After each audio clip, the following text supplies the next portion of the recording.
Assalamualaikum warahmatullahi wabarakatuh. Perkenalkan, nama saya Lailatul Fazriyah. Ingin menerangkan sedikit tentang dhamir muttasil wa dhamir munfasil untuk memenuhi tugas UTS saya Al-Arabiyyah lil Dirasat.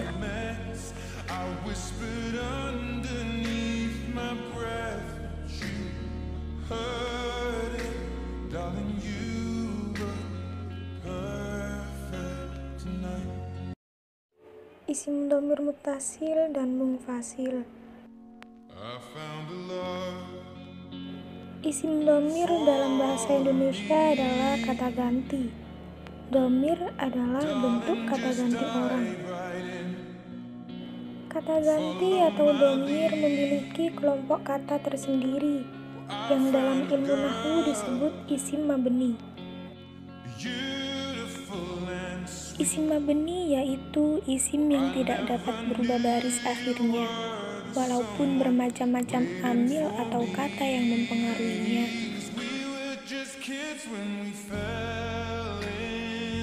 Dhamir merupakan isim kata benda yang berfungsi untuk menggantikan penyebutan kata-kata yang banyak dan menempati kata-kata itu dengan sempurna tanpa merubah makna yang dimaksud.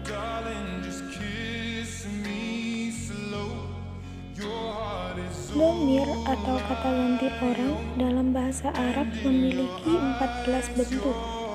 Di antaranya 1. Kata ganti orang ketiga atau bisa disebut dhamir ghaib, yaitu huwa, huma, hum, hiya, huma, hunna.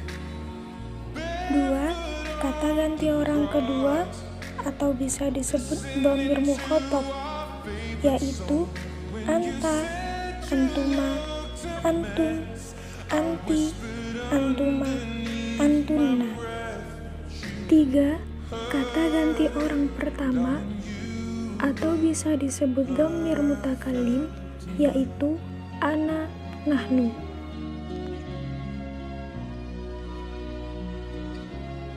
Dhamir baris adalah dhamir yang nampak atau punya bentuk wujud dalam lafaz, sedangkan mustatir adalah yang tersembunyi atau tidak punya bentuk wujud dalam lafaz. Dhamir baris ada dua macam, yaitu baris munfasil dan baris muttasil. Dhamir baris munfasil adalah dhamir yang bisa terletak di awal kalimat dan bisa diletakkan setelah kata illah dalam setiap keadaan. Adapun dhamir baris muttasil adalah dhamir yang tidak bisa diletakkan di awal kalimat atau setelah illah kecuali untuk kepentingan syair. Dhamir munfasil. Dhamir munfasil bisa berada pada posisi rafa atau nasab dan tidak pada posisi jar. Posisi rafa dimaksud bisa sebagai mubtada, khobar, fa'il, naibul fa'il, atau kedua terakhir setelah illa atau innama, sedangkan nasab sebagai maf'ul bih muqaddam. A. Rafa di mana dhamir berfungsi sebagai subjek, yaitu diantaranya huwa, huma, hum, hiya, huma, hunna lil ghaib, anta, antuma, antum, anti, antuma, antunna lil mukhathab, ana, nahnu lil mutakallim. Contoh dalam kalimat huwa ustadzun fil madrasati, artinya dia adalah seorang guru di sekolah. Jadi kata gantinya berupa huwa merupakan kata ganti orang ketiga tunggal atau bisa disebut dhamir ghaib laki-laki yang mana kedudukannya sebagai subjek. B. Nasab di mana dhamir berfungsi sebagai objek, yaitu kata iya yang harus diikuti tanda dhamir yang menunjukkan siapa yang dimaksud. iyai, iyana, iyaka, iyakuma, iyakun, iyaki, iyakuma, iyakunna, iyahi, iyahuma, iyahum, iyaha, iyahuma, iyahunna. Contoh dalam kalimat iyyaka na'budu wa iyyaka nasta'in, artinya hanya kepadamulah kami menyembah dan hanya kepadamulah kami memohon pertolongan. Jadi kata gantinya berupa ka, yaitu yang menunjukkan kata ganti orang kedua tunggal laki-laki yang mana kedudukannya sebagai objek. Dhamir mutasil. Dhamir mutasil adalah dhamir yang bersambung dengan akhir kata, baik itu isim, fiil, atau huruf, dan bisa berada pada posisi rofa, nasab, atau jar. Dhamir mutasil ada 9 jenis, di antaranya ta, na, waw, alif, nun, kaf, ha, ya, dan ha. Dhamir mutasil terdapat pada fiil madhi atau kata kerja lampau, fiil mudhari atau kata kerja sekarang, dan fiil amr atau kata perintah, dan kalimat kepemilikan possessive pronoun. Dilihat dari segi fungsinya, dhamir mutasil dibagi menjadi 3, yaitu 1. Rofa, di mana kata ganti orang berfungsi sebagai subjek in terjadi pada kata kerja yang sedang dikerjakan atau fiil mudhari, dan kata perintah atau fiil amar. 2. Nasab, di mana dhamir berfungsi sebagai objek. 3. Jar, di mana dhamir berfungsi sebagai sifat.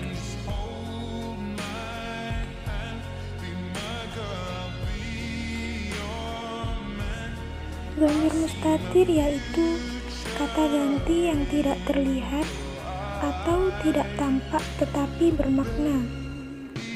Apabila menunjukkan dhamir ghaib, maka dinamakan mustatir jawazan, dan apabila menunjukkan dhamir hadir atau mutakallim atau mukhatab, dinamakan mustatir wujuban. Dhamir mustatir terbagi menjadi 2, di antaranya mustatir jawazan dan mustatir wujuban. 1. Wujuban atau nampak, yaitu kata ganti yang ada pada beberapa keadaan, seperti ketika kata ganti orang berada pada kata kerja yang sedang dilakukan, atau fiil mudhari yang berupa kata ganti orang pertama mutakallim atau orang yang berbicara. Contohnya aqra'u, artinya saya sedang membaca. Jadi kata gantinya berupa saya dengan wujud hamzah. Kemudian ketika kata ganti orang berada pada kata kerja perintah atau fi'ilul amar yang berupa kata ganti orang kedua mukhatab, contohnya uktub, artinya tulislah. Jadi kata gantinya berupa anta, artinya kamu laki-laki 1. 2. Jawaz, tidak nampak atau tersembunyi. Kata ganti orang terdapat pada kata kerja yang sedang dilakukan, yaitu pada kata ganti orang ketiga tunggal, baik laki-laki ghaib maupun perempuan ghaibah. Kesimpulan yang dapat diambil diantaranya: 1. Dhamir itu terbagi menjadi 14, yaitu huwa humahum, hiya humahunna, anta antuma antum, anti antuma antunna, ana nahnu. 2. Dhamir atau kata ganti ditunjukkan untuk kata ganti orang ketiga, ghaib atau ghaibah, orang kedua, mukhatab atau mukhatabah, dan orang pertama, mutakallim.